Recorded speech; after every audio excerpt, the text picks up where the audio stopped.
I want to talk to you today about food. Now, unfortunately, this is a channel about stories and storytelling, so it will be a metaphor. Just wanted to warn you up front. Now, let's say the food we're going to be talking about is just a burger, a nice hamburger. So, of course, you got lettuce, tomato, pickles, cheese, ketchup, mustard, all on a sesame seed bun.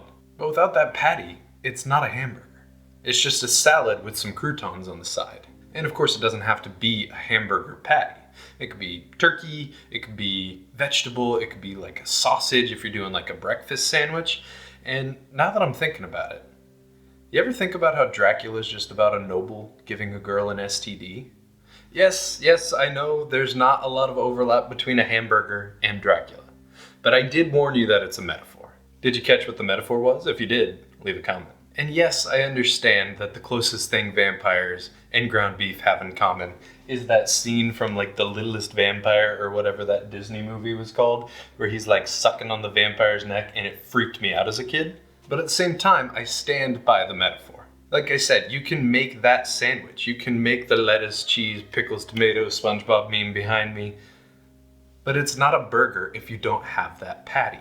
And that patty, for our purposes here, is going to be subtext. Without subtext, the story doesn't work, and without the story, subtext doesn't work. It's important to note, and it does sound weird when I say it out loud, but when we are writing stories, we are not writing thesis essays. We are not trying to prove a point. We are getting our ideas across through characters and actions and dialogue, but we are not saying them outright. This form of subtext that I'm talking about here is the basis for the entirety of your story. What is actually happening in your story versus what that represents in your story. Now, I do want to go back to Dracula here for a second. We're going to take off all the vampire costume, we're going to pop out those teeth, and we're going to go back to the default skin. What is literally happening in Dracula, when you strip away all the spooky, all the scary, all the devil powers, is that a lord, a man of wealth and power, is taking advantage of people he deems lesser than himself. So before we even get to London, we follow Jonathan Harker on his way to Transylvania to treat with Dracula. And everything Jonathan assumes about Dracula is basically correct. He's a noble, he's rich, he's well educated, he is dangerous. But as any good horror medium should, we are not revealed the vampiric nature of Dracula right away. We get slow, methodical things that aren't quite right, things that are a little bit wrong and give us the creeps. And slowly, as Jonathan realizes what's going on and the kind of danger he is really in, do we as the audience get to see Dracula in his full terror.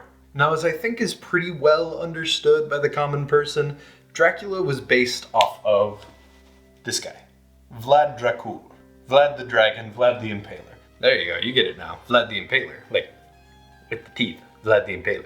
Now, of course, Vlad the Impaler was written about by Western historians. So in a lot of cases, he does get a bad rap. We're not really focused on that right now. We're focused more so on the character basis for Dracula. The scary, intimidating, throw your enemies on a spike guy that Dracula was based off of. And going back to the original source is going to help me talk about my point quite a bit. So once again, we're stripping it all away. We're going back to the default skin. What Dracula literally is a noble, someone with power, someone who was in war and knows how to hurt people and kill people and scare the heck out of people. And now ruling over his domain as a noble, someone with power, he gets to treat his people any way he wants. If he wants to raise taxes and bleed his people dry, he can do that. If he wants to put people to the stake, he can do that. If he wants to go into town and steal your baby and bring that baby back for his vampire wives to feed on, he can do that. He is the power in the land. Where the metaphor and the subtext come in is when we add the fanciful, the fantasy elements of it. The vampiric nature, the deal with the devil, all the lore about Dracula and who he is. That's the story. Our subtext in this situation is that powerful, rich, noble is bad to his people. And he wants to come to London. Now, when the character of Dracula gets to London, it is on the Demeter, the ship that brings him to London. Now, obviously, the metaphor there, Demeter is the Greek goddess of fertility and land, and you would pray to her if you wanted your crops to do well. Well, what's that the Demeter is shipping? Bunch of dirt. Dirt from Dracula's home. Now when Dracula gets to London, he shacks up in an old rundown church because it has been in disrepair and has been just pushed to the side. There is nothing holy going on in there anymore. There's a lot of metaphor tied up in that. Someone who's made a deal with the devil, coming in and living in a church, someplace that's been forgotten by the God-fearing holy population of London. Dracula comes in and takes over their holy place, and he's just kicking them while they're down, not saying sorry. And that's the kind of narrow line, the knife's edge that you need to be on with your stories. Dracula, someone who is implied to have made a deal with the devil, coming in and taking over a church. Make sense? It's a decrepit place, it's a spooky place, someplace that is no longer holy. He's coming in, taking it over. There's a lot of metaphor and a lot of symbolism there. And the real world comparison there is someone wealthy coming in and showing off their wealth, showing off their power. Dracula living in a rundown church is the equivalent of Leonardo da Gatsby throwing that huge party. Gatsby doesn't really know anyone that's at this party. He's doing it to show off his wealth, for people to have a good time and him be responsible for it. In this case, Dracula is showing his power, saying, I spit in the face of the Almighty, I'm moving into a church, the place I'm not allowed to be, and I'm doing it anyway.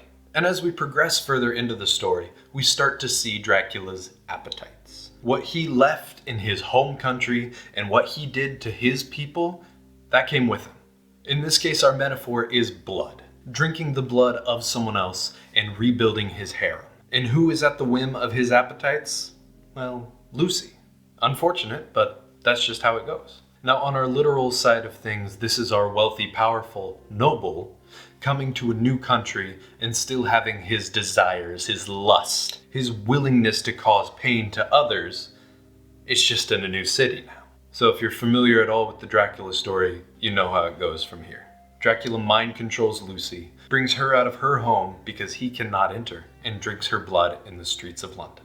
Now within Dracula there is a lot of symbolism tied into blood. It is sexuality, it is the human soul, it is desire and want, and Dracula is taking that from Lucy. He's taking everything that makes her her and making her his. And our realism that we're looking for here, Dracula is luring Lucy out of the house because he knows there are people around her who will give her the correct advice. Tell her this guy is bad news, you do not want to be involved with him, you are engaged to get married, stop whatever it is you're doing. It's literally draining the life out of you. But Lucy can't resist his supernatural charm. Now I think our comparison here is very unfortunate, but it is also very clear. This is the story of a vulnerable young lady who was coaxed and coerced out of her comfort and her safety to make a big, big mistake. We see that far too often, and too often it's ignored in the real world, and that is such a shame. But that's also part of what makes the story of Dracula great. The realism with a fantasy, fanciful suit on. And of course, as the story goes on, Lucy is infected. I think the parallels to the real world are pretty clear there. Infected by this thing that has represented lust and sex. And there is a lot of religion and Christianity tied up within it as well. Making the point that those who don't follow the good Christian way are doomed to, well, become vampires, I guess. It sounds a little silly, it really does, when you're talking about it like this. But that's also what makes the stories so great and so impactful.